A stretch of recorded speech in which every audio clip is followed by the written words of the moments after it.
Welcome back to My Utmost for His Highest for May 5th. Judgment and the love of God. Let's look at 1 Peter 4:17. 1 Peter 4:17 says, "For it is time for judgment to begin with the family of God. And if it begins with us, what will the outcome be for those who do not obey the gospel of God?"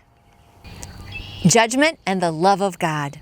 The Christian servant must never forget that salvation is God's idea, not man's. Therefore, it has an unfathomable depth. Salvation is the great thought of God, not an experience. Experience is simply the door through which salvation comes into the conscience level of our life so that we are aware of what has taken place on a much deeper level. Never preach the experience.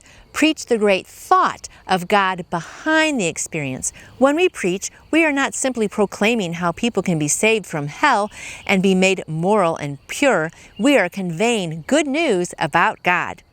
In the teachings of Jesus Christ, the element of judgment is always brought out. It is the sign of the love of God.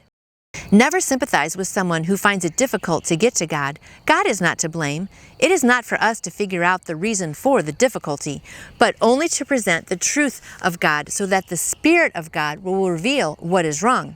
The greatest test of the quality of our preaching is whether or not it brings everyone to judgment. When the truth is preached, the Spirit of God brings each person face to face with God Himself.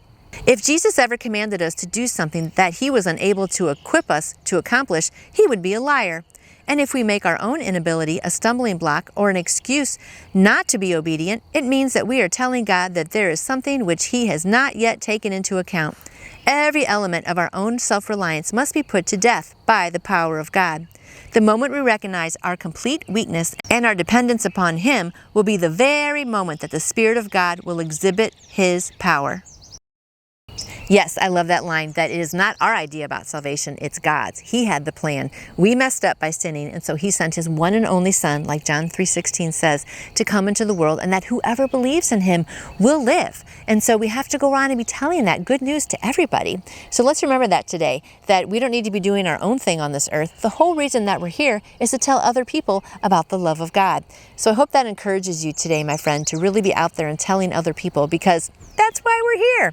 So I hope you do that today, and I hope you remember too, my friends, that you matter. You matter to God, you matter to me, you matter to your friends and family, and God has a very specific and exciting plan for your life.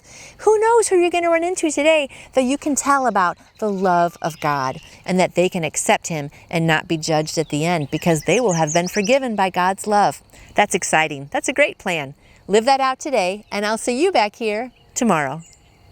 You can order your own copy of the My Utmost for His Highest devotional book by going to utmost.org. And I would love to answer any questions you may have about faith in Jesus. Just email me through my website, nancyjoytoyou.com. And I hope you go out and shine for Him today. See you tomorrow.